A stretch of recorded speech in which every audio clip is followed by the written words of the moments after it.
तो हम लोगों ने अभी क्या पढ़ा, रेगुलर इंस्पेक्शन ना। तो जो check gas connections, wire, plugs, moving parts of machines regularly. तो जो भी गैस कनेक्शंस हैं, प्लग्स हैं, वायर्स हैं, उनको रेगुलरली बेस पे हमको चेक करते रहना चाहिए। और साथ ही साथ जो भी मूविंग पार्ट्स होते हैं किसी भी मशीन के, वो भी चेक करते रहना चाहिए कि वो प्रॉपर्ली वर्क कर रहे हैं कि नहीं कर रहे हैं। Faulty equipment should be repaired immediately to prevent accidents. और जो भी फॉल्टी इक्विपमेंट्स हैं, लग रहा है कि नहीं ख़राब हो गए हैं, कोई पार्ट नहीं ठीक से मूव कर रहा है, या फिर किसी में अलग तरीके से आवाज़ आ रही है ना, तो उसको हमको तुरंत रिपेयरिंग के लिए दे देना है, क्योंकि किचन में एक्सीडेंट्स भी हो जाते हैं। नेक्स्ट है safety in handling. Safety in handling, use equipment only for its intended purpose. For example, do not overload mixtures, do not cut hard bones with knives meant for vegetables, and avoid using cracked utensils. तो बोला जा रहा है कि जो भी equipment है वो भी जिस पर्पस के लिए बनाया गया है उसके लिए ही यूज़ करना चाहिए। जैसे कि मिक्सर्स को ओवरलोड नहीं करना चाहिए, उसमें जितनी कैपेसिटी हो उतना ही रखना चाहिए। ऐसा ना हो कि उसको हम प्रेस करके और उस पर जोर डाल रहे हैं जिससे कि वो ख़राब हो जाए या फिर कोई एक्सीडेंट का चांस बन जाए। साथ ही साथ जो नाइफ्स हैं हमारे पास, जो वेजिटेबल्स वाली नाइफ्स हैं, उनसे हम बोन्स, हार्ड बोन्स को ना कट कर रहे हों। जब नॉनवेज बना रहे हैं तो उसी से वेजिटेबल्स कट कर रहे हैं और उसी से हम लोग हार्ड बोन्स को भी कट कर रहे हैं, तो एक्सीडेंट होने के चांस बढ़ जाते हैं वहाँ पे। और साथ ही साथ कोई भी क्रैक्ड यूटेंसिल्स है ना, टूटे बर्तन है, जो चिटके हुए बर्तन है, उनका यूज़ नहीं करना चाहिए। Paste prevention, keep equipment free from food particles that attract insects and rodents. Keep equipment free from food particles. तो अब जैसे कि क्या है कि जो भी इक्विपमेंट है उसके अंदर कोई फूड रख रहे हैं तो उसको हमको प्रॉपरली क्लीन कर लेना है, ठीक। नहीं क्लीन करेंगे तो उससे क्या होगा कि वहाँ पे इंसेक्ट्स लगेंगे, उस पर अगर ठीक से साफ नहीं करेंगे तो वहाँ पे इंसेक्ट्स आएंगे, जैसे चींटियाँ लग जाती हैं, कॉकरोचेस आ जाते हैं ना, रोडेंट्स जैसे चूहे हुए आ जाते हैं। तो उसको प्रॉपरली हमको देखना है, पेस्ट प्रिवेंशन करके रखना है ताकि चूहे और ये सब चीज़ें हमें किचन में ना आए। Training, staff should be trained on proper operation and cleaning techniques for equipment to avoid misuse and accidents. Staff हमारा प्रॉपर ट्रेंड होना चाहिए, जैसे कि हमको पता हो कि क्या क्या टेक्निक्स हम यूज़ कर रहे हैं, चाहे वो किचन इक्विपमेंट को हैंडलिंग में हो, चाहे उसको क्लीनिंग में हो, वो सारी चीज़ें उसको पता होनी चाहिए ताकि वो इक्विपमेंट का मिसयूज़ ना कर पाए। Good care and maintenance ensure efficiency, hygiene and cost effectiveness in both domestic and commercial kitchens. तो अगर हम प्रॉपर तरीके से अपने इक्विपमेंट्स को प्रॉपर केयर कर रहे हैं, मेंटेन करके चल रहे हैं, तो कहीं ना कहीं हमारी एफिशिएंसी बढ़ेगी, कम टाइम में हम ज़्यादा काम कर पा रहे होंगे, हाइजीन मेंटेन होगा और कॉस्ट इफेक्टिव भी रहेगा ना। कम टाइम में हम ज़्यादा काम कर रहे हैं तो कैसे कर रहे हैं, कहीं ना कहीं कॉस्ट भी बचेगी हमारी। और दोनों ही चीज़ में, डोमेस्टिक किचन में भी और कमर्शियल किचन में भी। A well maintain kitchen reflects professionalism and guarantees safe high quality food. तो एक वेल मेंटेन किचन जो हमारे पास होगा ना, प्रॉपर इक्विपमेंट्स हैं, प्रॉपर इंग्रेडिएंट्स हैं, तो उस किचन को क्या बोला जाएगा, वेल मेंटेन किचन बोला जाएगा। तो अगर वेल मेंटेन किचन होगा तो हमको लगेगा कि हम प्रोफेशनली वर्क कर रहे हैं ना, वहाँ पे क्या आएगा, लगेगा कि हम प्रोफेशनली वर्क कर रहे हैं। साथ ही साथ वो जो फूड तैयार कर रहे हैं हम लोग ना, वो कैसा रहेगा, हाई क्वालिटी फूड रहेगा। Next unit 4, processing of commodities. This unit focuses on how raw food items are cleaned, pre-prepared and processed before cooking, along with understanding quality standards and cut of different commodities. तो processing of commodities हम लोग mainly इसमें पढ़ेंगे कि commodities को हम लोग को कैसे प्रोसेस में लाना है, कैसे हम लोग रॉ फूड को क्लीन करना है, कैसे वो उसको प्री प्रिपेयर किया जाएगा, मतलब हम लोग जो यूज़ करने वाले हैं उससे पहले का काम क्या होगा। मान लो कोई वेजिटेबल है, वेजिटेबल को हमको कुक करना है, लेकिन कुक करने के पहले हमें क्या करना है, वो सारी चीज़ें इसमें बताया जाएगा। Along with understanding quality standards को हम लोग देखेंगे कि क्या क्या क्वालिटी स्टैंडर्ड्स होते हैं, किस कमोडिटी को किस तरीके से कट करना है ना, वो भी इसमें पढ़ेंगे। तो पहला पार्ट है cleaning and pre preparation of food commodities. तो कैसे उसको साफ़ करना है और कैसे प्री प्रिपरेशन करना है किसी भी फूड कमोडिटी को, वो बताया जाएगा। तो पहला है cleaning and pre preparation are the first and most essential step in food processing. तो सबसे पहला फर्स्ट स्टेप हमारा यही है कि हमको उसको क्लीन करना है, ठीक, और प्री प्रिपेयर करना है फूड प्रोसेसिंग के लिए। अगर फूड बनाने जा रहे हैं तो उससे पहले हम लोग क्या करेंगे, क्लीन करेंगे और प्री प्रिपरेशन करेंगे as they ensure hygiene, safety and quality of final dish. क्योंकि यही आगे चल करके क्या करेगा, हमारी डिश को हाइजीन बनाएगा ना, साफ सुथरा बनाएगा, सेफ बनाएगा और एक क्वालिटी डिश हम बना पाएंगे। Food commodities such as cereals, pulses, fruits, vegetables, meats, poultry and fish must be cleaned and prepared correctly to remove contaminants and make them suitable for cooking। तो जो भी फूड कमोडिटीज़ हैं, जैसे कि दालों की बात की जा रही है, फ्रूट्स की बात की जा रही है, वेजिटेबल्स की बात की जा रही है और पोल्ट्री आइटम्स बताए जा रहे हैं, फिश बताई जा रही है, तो जब भी हम उसको यूज़ करने जा रहे हैं अपने डिश में तो उसको प्रॉपरली क्लीन कर लेना है।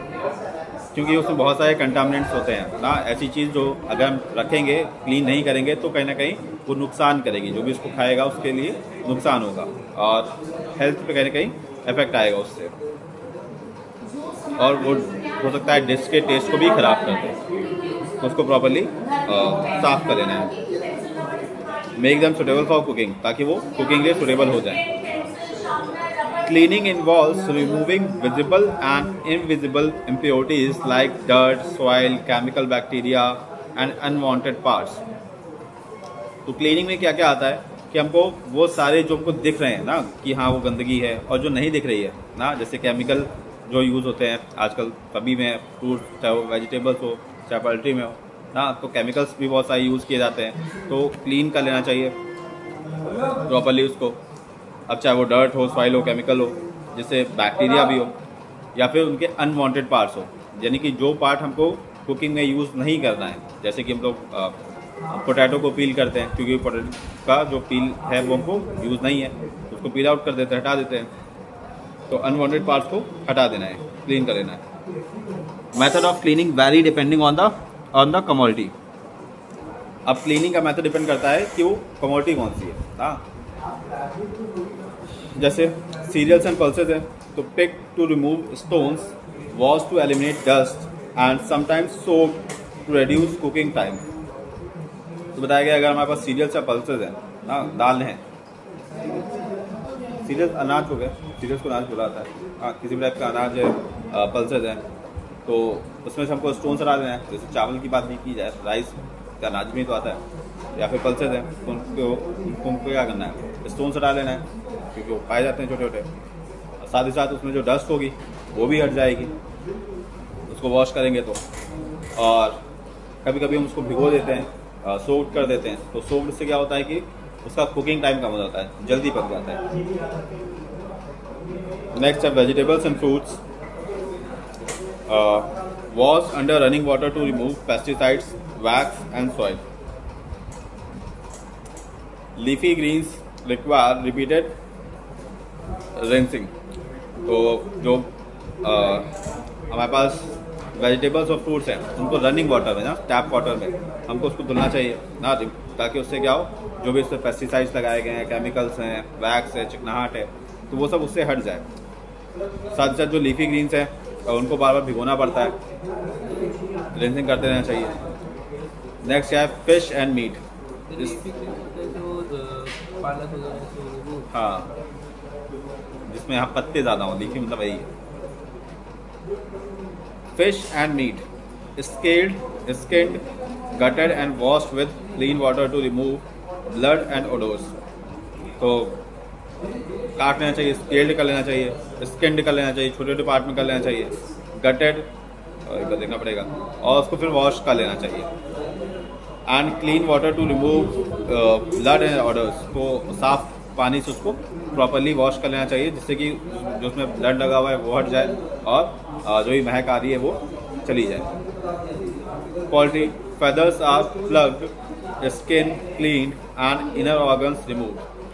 तो अगर पोल्ट्री की बात करें तो पोल्ट्री में क्या करना है, उनके feathers हटा देने हैं, इनको प्लग आउट कर देना है, साथ ही साथ स्किन उनकी क्लियर हटा देनी पूरी तरीके से, साथ ही साथ जो इनर ऑर्गन्स हैं जो हमें डिश में यूज़ नहीं करने हैं ना, वो भी प्रॉपरली इसको रिमूव कर देना चाहिए।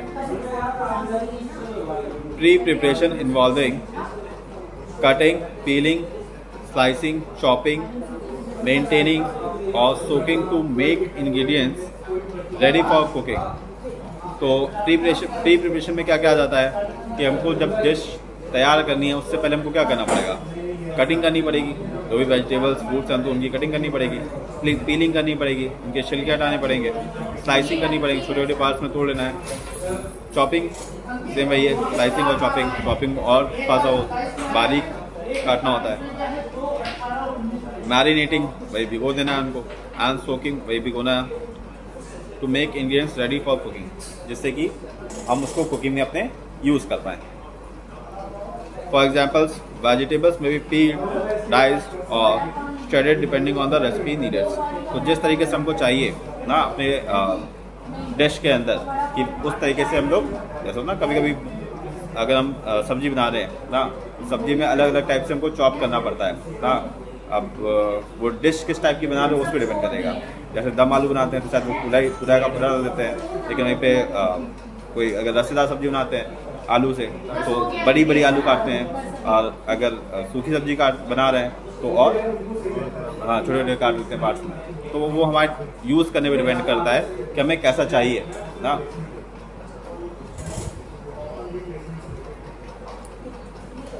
Meat may be trimmed of excess fat and cut into specific joints or cuts। तो मीट को हमको ट्रिम कर लेना है छोटे छोटे पार्ट्स में, जो भी एक्सेस फैट उसमें लगा हुआ है उसको हटा लेना है, कट इनटू स्पेसिफिक जॉइंट्स, जैसे भी हमको डिश में चाहिए ना वैसे उसको कट कर लेना है। फिश में भी फिल्टर्ड, पोर्शन्ड और बोन्ड। अब फिश को क्या करना है, फिल्टर कर लेना है, फिल्टर वही है साफ सुथरा कर लो। अब पोर्शन देखना पड़ेगा क्या है, और बोन्ड, और जो भी बोन्ड फ्री कर लेना है, मतलब उसमें हड्डियाँ नहीं होनी चाहिए ना। Pulses are soaked and sometimes sprouted to increase digestibility and nutritional value. तो पल्सेस को हमको सोक कर लेना है, जिससे कि क्या होगा, स्प्राउटेड कर लेना है, मतलब स्प्राउट के फॉर्म में आ जाए ऐसे दाल को कर लेना है, जिससे कि वो जल्दी से पक भी जाए, कुक हो जाए, और साथ ही साथ उसकी न्यूट्रिशनल वैल्यू बढ़ जाती है। अगर सोक या फिर स्प्राउटेड होते हैं तो उसकी न्यूट्रिशनल वैल्यू, जैसे होता है ना चने को रखते हो तो चनों में वो निकल आता है वाइट वाला, उसी को स्प्राउट बोलते हैं उसको, पता होगा ना। स्प्राउटेड चना नहीं खाए हाँ, मतलब उसको जैसे भिगो के रख दो, फिर उसको पानी से हटाओ, फिर उसको 10-12 घंटे के लिए छोड़ दो, तो उसमें जो वाइट निकल आते हैं ना, तो देखा ही होगा हाँ, तो उसी को बोलते हैं sprout. Proper cleaning and preparation help retain nutrition, improve cooking efficiency and enhance food presentation. तो अगर हम प्रॉपर क्लीन करते हैं और प्री प्रिपरेशन करते हैं तो कहीं ना कहीं जो डिश है वो ज़्यादा न्यूट्रिएंट हो जाता है, उसमें ज़्यादा न्यूट्रिशनल वैल्यू हो जाती है, बढ़ जाती है, हमारी कुकिंग एफिशिएंसी को बढ़ा देता है, जल्दी टाइम पे ज़्यादा काम कर सकते हैं। साथ ही साथ फूड प्रिपरेशन को बढ़ा देता है, मतलब जो फूड प्रिपेयर कर रहे हैं वो ज़्यादा अच्छी क्वालिटी में हम प्रिपेयर कर पाते हैं। Before freezing preserves colour and texture, for instance blanching vegetables before freezing preserves colour and texture. तो जो भी हमारे पास वेजिटेबल्स बच जाती हैं उनको आपको रेफ्रिजरेटर्स में रखना पड़ता है, जिससे कि क्या होता है कि उसका कलर और टेक्सचर मेंटेन रहे। In commercial kitchens these steps are done systematically to maintain consistency and prevent contamination. तो ये सारे स्टेप्स लिए जाते हैं कमर्शियल किचन्स में, जिससे कि कंसिस्टेंसी बनी रहे, एक सिस्टमैटिक वर्क हो पाए और कंटामिनेशन ना हो पाए, कंटामिनेशन से बच जाए।